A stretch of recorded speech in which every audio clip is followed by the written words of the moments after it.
ನಾಟಕದಲ್ಲಿ ಚೆನ್ನಪ್ಪನವ್ರ ಜೊತೆನೇ ಪಾತ್ರವನ್ನು ಮಾಡಿ ಅದ್ಭುತವಾದ ಪ್ರತಿಭಾವಂತೆ ಅಂಥ ಒಬ್ಬ ಶ್ರೇಷ್ಠ ಕಲಾವಿದೆ ಜಯಲಕ್ಷ್ಮಿ ಪಾಟೀಲ್.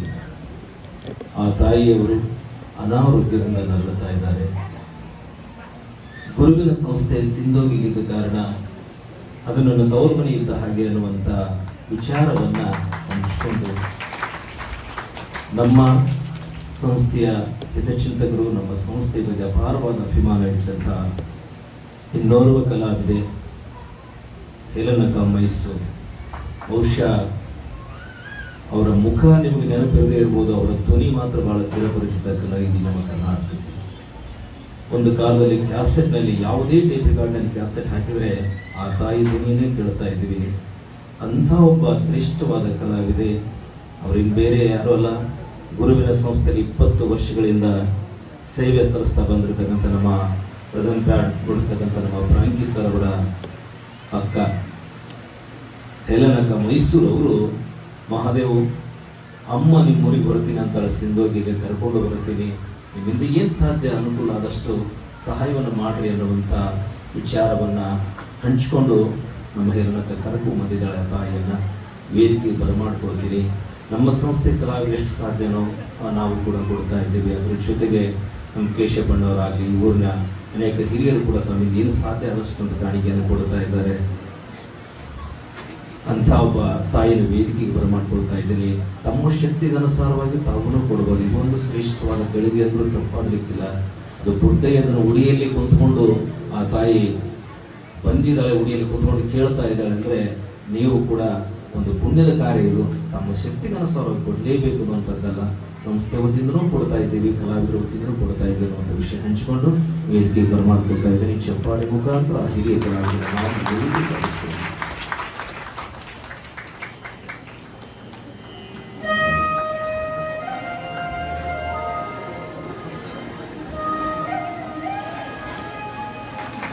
ಮೂವತ್ತೈದು ವರ್ಷದ ಹಿಂದೆ ಹೋಗಿರ್ಬೋದು, ಫ್ಲಾಶ್ ಬ್ಯಾಕ್ ಹಿರಿಯರಿಗೆ ಗೊತ್ತಿರ್ಬೋದು. ಆ ಕಣ್ಣುಗಳೇ ಅದ್ಭುತವಾದ ಒಂದು ರೂಪ ತಾಯಿಗೆ. ಆ ಕಣ್ಣುಗಳಿಗೆ ದೇವರು ಕಸ್ಕೊಂಡಿದ್ದಾನೆ, ಕಣ್ಣು ಕಾಣಲ್ಲ ತಾಯಿ.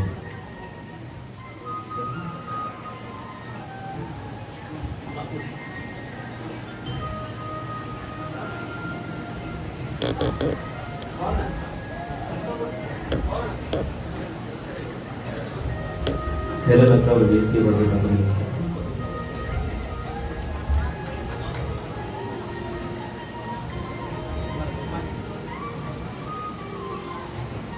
ನೀಡುವುದಕ್ಕಿಂತ ನೀಡುವವನೇ ತೋರಿಸೋದು ಬಹಳ ಖುಷಿಯ ಕಾರ್ಯ ಎನ್ನುವಂತೆ ಹೇಲನಕ ಕರ್ಕೊಂಡು ಬಂದಿದ್ದಾರೆ ತಾಯಿಯನ್ನು ಅವ್ರ ಮನೆಗೆ. ಇವತ್ತಿನ ದಿವಸ ನಮ್ಮ ಸಂಸ್ಥೆ ಕಲಾವಿದರಾಗಿರುವಂಥ ಮಹಾದೇವ ಹೊಸೂರು ಇವರು 1001 ರೂಪಾಯಿ, ಅಜ್ಜಯ್ಯ ಸ್ವಾಮಿ ಶಶಿಮಠ್ 501 ರೂಪಾಯಿ, ನನ್ನ ಒಂದು ಅಲ್ಪ ಕಾಣಿಕೆ 501 ರೂಪಾಯಿ, ಅದೇ ರೀತಿ ಶಿವು ಕಮತಿಗೆ ಅವರು 501 ರೂಪಾಯಿ, ಪ್ರಮೋದ್ ಸಾಗರ್ ನಮ್ಮ ಕೀಬೋರ್ಡ್ ಮಿಸ್ಟರ್ 501 ರೂಪಾಯಿ, ಅದೇ ರೀತಿ ಅಂಜನಾ ಫ್ರಾಂಕಿ ಕೌಸಿಗೇರಿ ಇವರು ಕೂಡ ಶ್ರೀಮತಿ ಹೆಸರಲ್ಲಿ 501 ರೂಪಾಯಿ ಕಾಣಿಕೆಯನ್ನು ನಮ್ಮ ಫ್ರಾಂಕಿಸ್ ಅವರು ಕೊಟ್ಟಿದ್ದಾರೆ. ಅದೇ ರೀತಿ ಕುಮಾರ್ ದರ್ಗಾ ಶ್ರೀಪಾದ ತಾರಿ 500 ರೂಪಾಯಿ, ಕುಮಾರ್ ಬಸೂರು ಮಠ 400 ರೂಪಾಯಿ, ನಾಗರಾಜ್ ಕಲ್ಲೂರು 200 ರೂಪಾಯಿ, ಮಂಜುನಾಥ್ ರೆಡ್ಡಿ ಹೇಮರೆಡ್ಡಿ ಮೂಡಿಮನಿ 501 ರೂಪಾಯಿ, ಜಗದೀಶ್ ಮಾಹಂಬಳ್ಳಿ 201 ರೂಪಾಯಿ ಕಾಣಿಕೆಯನ್ನು ಈ ತಾಯಿಯವರಿಗೆ ಸಲ್ಲಿಸಿದ್ದಾರೆ. ಇದು ಕಲಾವಿದರ ವತಿಯಿಂದ ಆಯಿತು. ಗುರುವಿನ ಸಂಸ್ಥೆಯ ವತಿಯಿಂದ 5,001 ರೂಪಾಯಿ ಕಾಣಿಕೆಯನ್ನು ಆ ತಾಯಿಯವರಿಗೆ ಹಾಕ್ತಾ ಇದ್ದೇವೆ.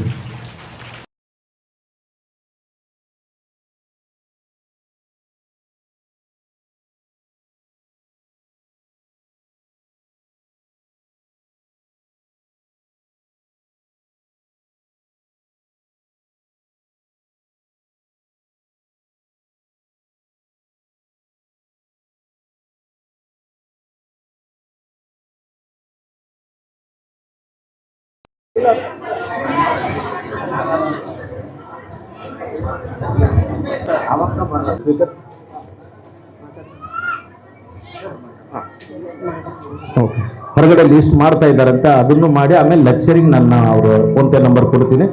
ಈಗ ಈ ಸಂದರ್ಭವನ್ನು ಕುರಿತು 2 ಅನಿಸಿಕೆಗಳನ್ನು ಹಂಚಿಕೊಳ್ತಾ ಇದ್ದಾರೆ ನಮ್ಮ ಹೇಲನಕ ಮೈಸೂರು. ನಿಮ್ಮೆಲ್ಲರಿಗೂ ನನ್ನ ಪ್ರಣಾಮಗಳು. ಇನ್ನು ಅಜ್ಜೋರ ಕಂಪ್ನಿ ಬಗ್ಗೆ ಹೇಳಕ್ ಶುರು ಮಾಡಿ ನನಗೆ ಅಳು ಬಂದ್ಬಿಡುತ್ತೆ. ಯಾಕಂದ್ರೆ ಒಂದಿಷ್ಟು ಕಂಪನಿಯಲ್ಲಿ ನಾನು ಮಾತಾಡಿದಾಗ, ಯಾಕಂದ್ರೆ ನಾವೆಲ್ಲ ಕಲಾವಿದರು ಸ್ವಲ್ಪ ಸ್ವಾಭಿಮಾನಿಗಳು ಅಂತ ಹೇಳ್ಕೊಳ್ಬಹುದು, ಕೇಳೋದಿಕ್ಕೆ ಸಂಕೋಚ, ನಾವು ಯಾರನ್ನ ಕೇಳೋದು, ಹೇಗೆ ಕೇಳೋದು ಅಂತ ಇರುವಂಥ ಕಲಾವಿದರು ನಾವೆಲ್ಲರೂ ಕೂಡ.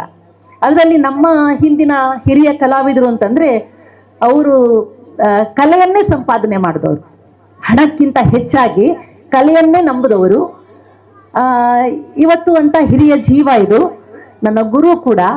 ಇವತ್ತು ನಾನು ಒಂದಿಷ್ಟು ಸೀರಿಯಲ್ಗಳು, ಸಿನಿಮಾದಲ್ಲಿ ಪಾತ್ರ ಮಾಡಿದ್ದೀನಿ ಅಂದ್ರೆ ಅದಕ್ಕೆ ನನಗೆ ಸಪೋರ್ಟ್ ಆಗಿ ನಿಂತವರು ಕೂಡ. ಇವತ್ತು ತಾಳಿಕೋಟೆ ರಾಜು ಅಂತ ಹೆಸರು ಮಾಡಿದಾನೆ ಅಂದ್ರೆ ಅದಕ್ಕೆ ಕಾರಣೀಕರ್ತರು ಇವರೇ, ಜಯಲಕ್ಷ್ಮಿ ಪಾಟೀಲ್ ಅವರು. ಹೀಗೆ ಎಷ್ಟೋ, ಸುನಂದ ಹೊಸಪೇಟೆ ಆಗಿರಬಹುದು, ಲಲಿತಾ ದಾವಣಗೆರೆ, ಹೀಗೆ ಎಷ್ಟೋ ಜನನ್ನ ಬೆಂಗಳೂರಿನಲ್ಲಿ ಧಾರಾವಾಹಿಗೆ ಪರಿಚಯ ಮಾಡಿಸಿದಂಥ ಮಹಾನ್ ವ್ಯಕ್ತಿ ಇವರು. ನಮ್ಮ ರಂಗಭೂಮಿಯ ಹಿರಿಯ ದಿಗ್ಗಜ ಕೂಡ ಇವರು. ನಮಗೆಲ್ಲ ಮಾರ್ಗದರ್ಶಕರು, ನಿರ್ದೇಶಕರು. ಈಗಲೂ ನಮಗೆ ಬುದ್ಧಿ ಹೇಳಿರ್ತಿರ್ತಾರೆ, ನಾವೆಲ್ಲ ಹುಚ್ಚರು ಹೋಗ್ಬಿಟ್ವಿ, ನೀವೊಂದು 4 ದುಡ್ಡಕ್ಕೆ ಸಂಪಾದನೆ ಮಾಡಿ ಅಂತ. ಈಗಿನ ಕಲಾವಿದರಿಗೆಲ್ಲ ಬೋಧನೆಯನ್ನು ಅವರು ಈಗ ನನ್ನ ಕಾರ್ನಲ್ಲಿ ಬರ್ಬೇಕಾದ್ರು ಅದನ್ನೇ ಹೇಳ್ತಾ ಬಂದರು. ಒಂದಿಷ್ಟು ಕಂಪ್ನಿಯಲ್ಲಿ ನಾನು ಮಾತಾಡಿದಾಗ ನಾನು ಏನೇ ಆದರೂ ಸ್ವಲ್ಪ ಮಹಾದೇವನ ಹತ್ರ ನಾನು ಹಂಚ್ಕೊಳ್ಳೋದು ತುಂಬ ಬಹಳ. ಹಾಗಾಗಿ ಹೀಗಾಗಿದೆ, ಅವ್ರು ಕೇಳಲ್ಲ ಯಾರನ್ನು. ಆದರೆ 2 ಕಿಡ್ನಿ ಹೋಗ್ಬಿಟ್ಟಿದೆ ಅವರಿಗೆ, ವಾರಕ್ಕೆ 2-3 ಸಲ ಡಯಾಲಿಸಿಸ್ ಮೇಲೆ ನಿಂತಿದೆ ಆ ಜೀವ. ಏನು ಮಾಡ್ಬೋದು, ಒಂದಿಷ್ಟು ಕಂಪನಿಗಳು ಏನೋ ಒಂದಿಷ್ಟೆಲ್ಲ ಸೇರಿ ಮಾಡಿದ್ರೆ ಒಂದು ಅನುಕೂಲ ಆಗುತ್ತೆ ಅಂತ ನಾನು ಕೇಳ್ಕೊಂಡಾಗ ಅವನು ಯೋಚನೆ ಸಹಿತ ಮಾಡಲಿಲ್ಲ. ಆಯ್ತಕ್ಕ ಮಾಡಿಬಿಡ್ತೇನಕ್ಕ ಅಂದ್ಬಿಟ್ಟ. ದಸರಾ ಮಾತಾಡಲಿಲ್ಲ. ಈಗ ಒಂದು 4 ದಿವಸದಿಂದ ಅಕ್ಕ ನಾಳೆ ಬಂದ್ಬಿಡ್ತೀರಾಕ ಅಂದ. ಅದು ನನಗೆ ತುಂಬ ಆಶ್ಚರ್ಯ ಆಗೋಗ್ಬಿಡ್ತು, ಏನು ಈ ಹುಡುಗ ಹಿಂಗೆ ಕರಿತಿದ್ದಾನೆ ಅಂತ. ಆಗ ಅಕ್ಕನಿಗೆ ಹುಷಾರಿರಲಿಲ್ಲ, ಹಾಗಾಗಿ ನಮ್ಗೆ ಆ ದಿವಸ ಮೊನ್ನೆ ಬರೋಲಿಕ್ಕಾಗಲಿಲ್ಲ. ಆಮೇಲೆ ಅಕ್ಕ ಹೇಳಿದ್ರು, ಇಲ್ಲ ಹೋಗೋಣ, ನಾನು ಡಯಾಲಿಸಿಸ್ ಇನ್ನೊಂದು 2 ದಿವಸ ಆಮೇಲೆ ಮಾಡ್ಕೊಳ್ತೀನಿ, ಹೋಗೋಣ ಅಂತ ಅವ್ರು ಒಪ್ಪಿಗೆ ಕೊಟ್ಟ ಮೇಲೇ ಅವ್ರಿಗೆ ಬರೋದು ಭಾಳ ಕಷ್ಟ.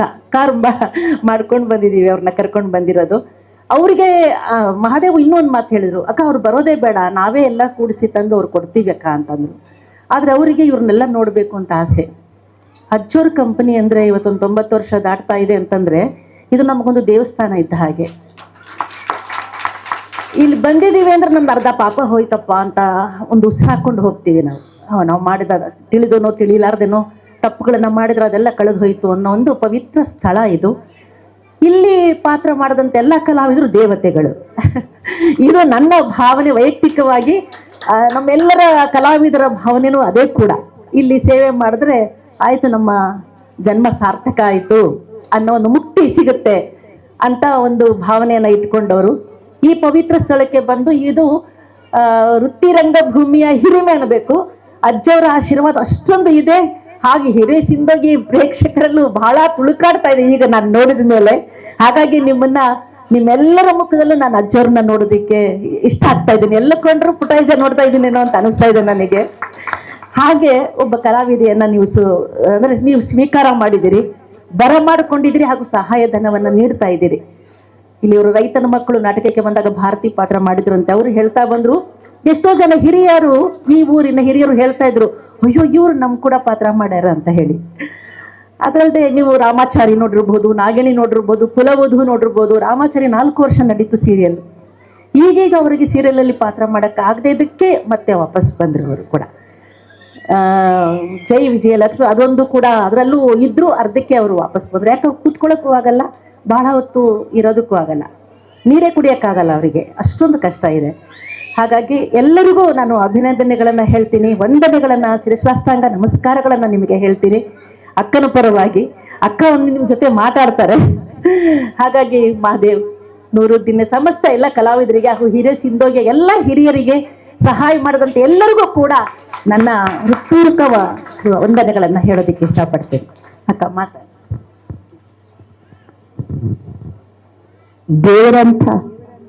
ದೇವರಂತಹ ಕಲಾ ಪ್ರೇಕ್ಷಕರಲ್ಲಿ ಕಲಾವಿದೆ ವಿನಂತಿ. ಅಳು ಬರ್ತಾ ಇದೆ, ಒಂದೊಂದ್ಸರಿ ಸಂತೋಷಕ್ಕೂ ಅಳು ಬರುತ್ತೆ, ದುಃಖಕ್ಕೂ ಅಳು ಬರುತ್ತೆ. ಏನಕ್ಕೆ ಬರ್ತಾ ಇದೆ ಅಂತ ನನಗೆ ಗೊತ್ತಾಗ್ತಾ ಇಲ್ಲ. ಬಂದಿದ್ದೆ ನಾನು ಈಗ ಒಂದು 35-40 ವರ್ಷದ ಕೆಳಗೆ ರೈತನ ಮಕ್ಕಳು ಅಂತ ನಾಟಕಕ್ಕೆ ಹಿರೇಸಿಂದೋಗಿಗೆ ಬಂದಾಗ ಇಡೀ 3 ಜನ ನನ್ನ ಪ್ರೀತಿ ಮಾಡಿದ್ದಾರೆ. ಆ ಪ್ರೀತಿ ವಿಶ್ವಾಸ ನಾನು ಯಾವತ್ತೂ ಯಾವತ್ತೂ ನಾನು ಮರೆಯಲ್ಲ. ಅಂತ ಒಂದು ಕಲಾಭಿಮಾನಿಗಳ ಊರು. ಆದ್ರೆ ಇವತ್ತಿನ ಈ ಒಂದು ನೆನಪು, ಇದು ಸಿಹಿ ನೆನಪ ಏನು ಅಂತ ನಾನೇ ಇದೀನ ಇಲ್ಲಿ ಜೀವನದಲ್ಲಿ ನಿಜವಾಗ್ಲೂ ನಾನು ಯಾವುದೇ ಒಂದು ಕಲಾವಿದೆಗೆ ಈ ತರ ಸಹಾಯ ಮಾಡಿದ್ದು ನನ್ನ ಕಣ್ಣಿಂದ ನಾನು ನೋಡಿಲ್ಲ. ಆದ್ರೆ ನನಗೆ ಇವತ್ತು ಇಷ್ಟು ಸಹಾಯ ಮಾಡ್ತಾರೆ ಅಂತ ಖಂಡಿತ ನಾನು ತಿಳ್ಕೊಂಡಿರ್ಲಿಲ್ಲ. ಹೆಲನವರು, ಯಾಕಂದ್ರೆ ಮನುಷ್ಯ ವಯಸ್ಸಿದ್ದಾಗ ಭಗವಂತ ನನಗೆ ಶ್ರೀಮಂತಿಕೆ ಕೊಡು, ನನಗೆ ಆಯುಷ್ ಕೊಡು, ಆರೋಗ್ಯ ಕೊಡು, ಭಾಗ್ಯ ಕೊಡು ಅಂತ ಎಲ್ರು ದೇವರ ಹತ್ರ ಬೇಡ್ಕೋತೀವಿ. ಕೊನೆಗೊಂದ್ ದಿವಸ ನಮಗೆ ಸಾವು ಕೊಡು ಅಂತ ಬೇಡ್ಕೊಡುವಂತ ದಿನನೂ ಕೆಲವರಿಗೆ ಬರುತ್ತೆ. ಈಗ ನನಗೆ ಬಂದಿರಬಹುದು, ಯಾಕಂದ್ರೆ 2 ಕಿಡ್ನಿ ಫೇಲ್ ಆಗಿದೆ. ಇನ್ನು ಎಷ್ಟು ದಿವಸ ಬದುಕ್ತೀನಿ. ಬದುಕಿರೋ ಎಷ್ಟು ದಿವಸ ಡಯಾಲಿಸಿಸ್ ಮಾಡಿಸ್ಕೊಳ್ಳೇಬೇಕು. ವಾರದಲ್ಲಿ 3 ದಿವಸ ನಾನು ಹೋಗ್ಲೇಬೇಕು ಆಸ್ಪತ್ರೆಗೆ. ನೀರಿನ ಹಾಗೆ ದುಡ್ಡು ಹೋಗ್ತಾ ಇದೆ ಗೊತ್ತು ನನಗೆ. ಆದ್ರೆ 1 ದಿವಸ ಬಿಟ್ರೆ ಉಸಿರಾಟದ ತೊಂದ್ರೆ, ಬಾತ್ರೂಮ್ಗೆ ಹೋಗಕ್ಕೂ ಕೂಡ ಆಗಲ್ಲ.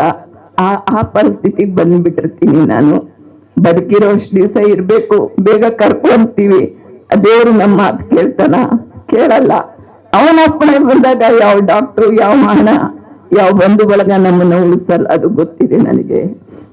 ಆದ್ರೆ ಇವತ್ತಿನ ಈ ಅನುಭವ ಏನಿದೆಯಲ್ಲ, ತುಂಬಾ ಪೂರ್ತಿ ಹೊಸತು ಅನಿಸ್ತಾ ಇದೆ ನನಗೆ. ಯಾವ ಕಲಾವಿದರಿಗೂ ಈ ತರ ಮಾಡಿದ್ದು ನನ್ನ ಕಣ್ಣಿಂದ ನಾನು ನೋಡಿಲ್ಲ.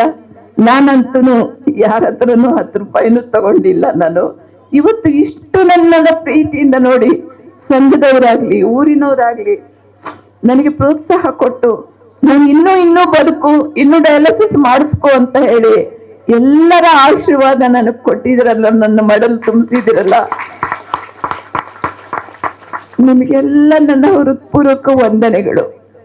ಇದಕ್ಕಿಂತ ಹೆಚ್ಚಿಗೆ ಏನು ಹೇಳಕ್ ಸಾಧ್ಯ ಆಗುತ್ತೆ? ಆಗಲ್ಲ. ನಿಜವಾಗ್ಲೂ ಇದು ಅಜ್ಜಾರ ಒಂದು ಕಂಪ್ನಿ, ಒಂದು ದೇವಸ್ಥಾನಕ್ಕೆ ಸಮ ಇಲ್ಲಿ.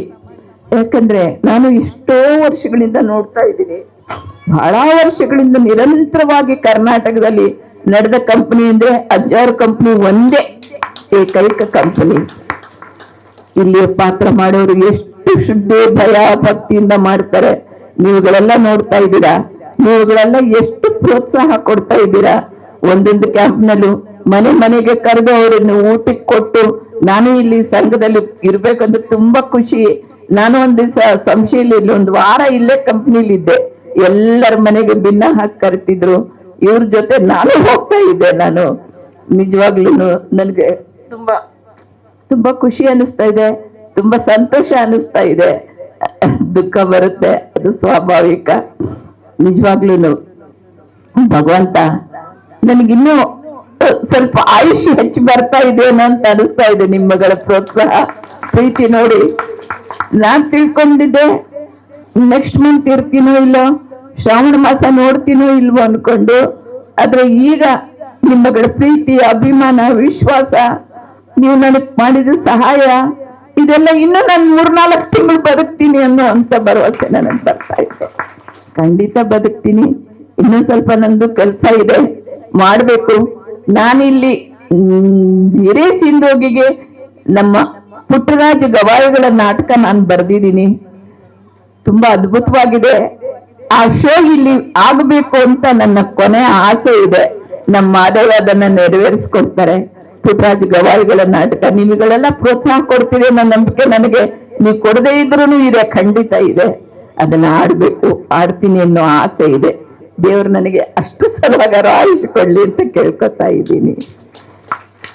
ಇವತ್ತಿನ ನೀವೆಲ್ಲ ಮಾಡಿದ ಉಪಕಾರ, ಸಂಘದವರು ಮಾಡಿದ ಉಪಕಾರ, ನಾನು ನನ್ನ ಕೊನೆಯ ಉಸಿರು ಇರೋವರೆಗೂ ನಾನು ಮರೆಯುವುದಿಲ್ಲ. ಕೊನೆಯ ಉಸಿರು ಇರೋವರೆಗೂ ನಾನು ಮರೆಯಲ್ಲ. ಇಷ್ಟ ಹೇಳಿ ನನ್ನ ಮಾತುಗಳನ್ನ ನಾನು ಮುಗಿಸ್ತೀನಿ. ಹೆಲನ್ ಅವರಿಗೆ ಯಾಕಂದ್ರೆ ನನ್ನ ತಲೆಯಲ್ಲಿ ಏನು ಮನಸ್ಸಲ್ಲಿ ನನಗೆ ಗೊತ್ತಿರಲಿಲ್ಲ. ಹೇಗಮ್ಮ ನಾನು ಸಹಾಯ ಕೇಳಿ, ಅಲ್ಲೇನ್ ದುಡ್ದಿದ್ದೀನ, ನಾನು ಏನ್ ಕೇಳಿ ಅಂತಂದ್ರೆ, ಇಲ್ಲ ಅಮ್ಮ ನೀವು ದೊಡ್ಡ ಕಲಾವಿದೆ, ಕೇಳಿದ್ರೆ ಖಂಡಿತ ಸಹಾಯ ಮಾಡ್ತಾರಂತ. ಆ ಹುಡುಗಿ ಪ್ರಯತ್ನ ಮಾಡಿದ್ಲಿ ವಿನಃ ನನ್ನ ಪ್ರಯತ್ನ ಏನೂ ಇಲ್ಲ. ನಿಜವಾಗ್ಲು ಹೆಲನ್ ಅವ್ರಿಗೆ, ನಮ್ಮ ಮಾದೇವ್ರಿಗೆ, ಇಡೀ ಕಂಪ್ನಿಯ ಒಂದು ತಂಡಕ್ಕೆ ಬಂದಂತ ದೇವರಂತ ಪ್ರೇಕ್ಷಕರು, ನಿಮ್ಗೆ ಊರಿನ ಹಿರಿಯರಿಗೆ ಎಲ್ಲರಿಗೂ ನನ್ನ ಹೃದಯಪೂರ್ವಕ ವಂದನೆಗಳು. ನನ್ನ ರಾಮಾಚಾರಿ ಸೀರಿಯಲ್ ಎಲ್ಲ ನೋಡಿರ್ಬೇಕು. ರಾಮಾಚಾರಿ ಅಜ್ಜಿ ಪಾತ್ರ ನಾನು ಮಾಡ್ತಿದ್ದೆ. ಎಷ್ಟೋ ಹೆಣ್ಮಕ್ಳು ಯಾರು ಅನ್ಕೊಂಡಿದ್ದಾರೆ. ರಾಮಾಚಾರಿ ಸೀರಿಯಲ್ ನೋಡಿದವ್ರಿಗೆಲ್ಲ ನನ್ನ ಪರಿಚಯ ಖಂಡಿತ ಇರುತ್ತೆ. ಖಂಡಿತ ನಾನು ಈ ಜನ್ಮದಲ್ಲೆಲ್ಲ 7 ಜನ್ಮ ಆದ್ರೂ ಕೂಡ ನಾನೊಬ್ಬ ಕಲಾವಿದೆಯಾಗೆ ಹುಟ್ಟಬೇಕು, ನಾವೊಬ್ಬ ನಟಿಯಾಗೆ ಹುಟ್ಟಬೇಕು ಅಂತ ನನ್ನ ಆಸೆ. ನಿಮ್ಮೆಲ್ಲರ ಒಂದು ಸಿರಿ ಹಾರೈಕೆ, ಅಭಿಮಾನ ನನ್ನ ಮೇಲಿರ್ಲಿ ಅಂತ ನಾನು ನಿಮ್ಮಲ್ಲಿ ಕೈ ಮುಗಿದು ಕೇಳ್ಕೊಳ್ತಾ ಇದ್ದೀನಿ. ಇದಕ್ಕಿಂತ ಮುಂಚಿತವಾಗಿ ಹೋದ ತಿಂಗಳು ಅಂತ ಕಾಣಿಸುತ್ತೆ, ಅದು ಉಮಾಶ್ರೀ ಅವರು ಕೂಡ ಒಂದು 25,000, ಎಲ್ಲರೂ ಸೇರಿ ಒಂದು 65,000 ಅವರಿಗೆ ಸಹಾಯ ಮಾಡಿದ್ರು. ಅದಾದಾಗಲೇ ನನಗೆ ಒಂದು ಫೋನು ಉಮಾಶ್ರೀ ಅವರು ಮಾಡಿದಾಗ, ಉಮ್ಮಕ್ಕ ಮಾಡಿದಾಗ, ನಾನು ಮಾಡಿದ್ದೀನಿ ಹೆಲನ್ ಮಾಡಿದ್ದೀನಿ ಅನ್ನೋದಕ್ಕಿಂತ ಅವ್ರಿಗೆ ಏನಾದ್ರು ಒಂದು ಮಾಡಿ ನೀವೆಲ್ಲ ಕಂಪ್ನಿಯವರು ಸೇರಿ ಅಂತ ಅಂದಾಗ ಅದು ನನ್ನ ತಲೆಯಲ್ಲಿ ಬಂದಿತ್ತು. ಅದನ್ನ ಇಟ್ಕೊಂಡು ಇಲ್ಲಕ್ಕ ಎಲ್ಲರಿಗೂ ನಾನು ಮಾತಾಡ್ತೀನಿ, ಮಾಲೀಕರುಗಳಿಗೆ, ಕಲಾವಿದರಿಗೆ ಮಾತಾಡ್ತೀನಿ. ಅವರು ನಮ್ಮ ಒಂದು ಬಳಗನೇ ದೊಡ್ಡ ಬಳಗ ನಮ್ಮದು. ನಮ್ಮ ಕುಟುಂಬ ಆದರೆ, ರಂಗಭೂಮಿ ಕುಟುಂಬ ಅಂದರೆ ದೊಡ್ಡದು. ಆದರೆ ಅದು ಎಷ್ಟು ಜನ ಅರ್ಥ ಮಾಡ್ಕೊಂಡಿದ್ದಾರೋ ಇಲ್ಲೋ ಗೊತ್ತಿಲ್ಲ, ನಾವೆಲ್ಲ ಒಂದೇ ಅಂತ. ಹಾಗಾಗಿ ಇದು ಮೊದಲಿನ ಹೆಜ್ಜೆ. ಹಾಗೆ ಒಂದಿಷ್ಟು ಕಂಪನಿ, ನಾನು ಹರೀಶ್ ಹಿರಿಯೂರು ಕಾಮಿಡಿ ಕಿಲಾಡಿ ಅವ್ರ ಜೊತೆ ನಾನು ಮಾತಾಡಿದೆ. ಅವ್ರು ಅಕ್ಕ ನಾವು ಇಡೀ ತಂಡ ನಾವು ಫ್ರೀಯಾಗಿ ಬಂದು ನಾವು ಮಾಡಿಕೊಡ್ತೀವಿ, ನೀ ಎಲ್ಲಿ ಅಂತ ಹೇಳಿ ಅಲ್ಲಿ ಬಂದು ನಾನು ಮಾಡಿಕೊಡ್ತೀನಿ, ಅವ್ರಿಗೆ ಏನು ಬೇಕೋ ಅದು ಸಹಾಯ ಮಾಡೋಣ ಅಂತ ಅವರು ಒಪ್ಕೊಂಡಿದ್ದಾರೆ. ಕೆಲವೊಂದು ಕಂಪನಿಗಳು ಒಪ್ಕೊಂಡಿದ್ದಾರೆ. ಹಾಗೆ ಇನ್ನು ಮುಂದೆ ನನಗೆ ಅವರನ್ನು ಪ್ರತಿಯೊಬ್ಬ ಕಲಾವಿದರ ಜವಾಬ್ದಾರಿ ನಮ್ಮ ಹಿರಿಯ ಜೀವನವನ್ನು ಕಾಯ್ದುಕೊಳ್ಬೇಕು. ಸತ್ತ ಮೇಲೆ ಆರಾಧಿಸೋದಕ್ಕಿಂತ ಬದುಕಿದ್ದಾಗ ಉಳಿಸ್ಕೊಳ್ಳೋದಿದೆಲ್ಲ ಅದು ನಮ್ಮ ಕರ್ತವ್ಯ ಅಂತ ನಾನು ಇಷ್ಟಪಟ್ಟು ಈ ಒಂದು ಹೆಜ್ಜೆಗೆ ಮುಂದಿಟ್ಟಿದ್ದೀನಿ ಅಷ್ಟೇ, ಇನ್ಯಾವುದೂ ಇಲ್ಲ. ಸಂತೋಷ ಪಡಿ, ಹೀಗೆ ಪ್ರೋತ್ಸಾಹ ಮಾಡ್ತಾ ಇರಿ ಈ ಕಂಪನಿಗೆ.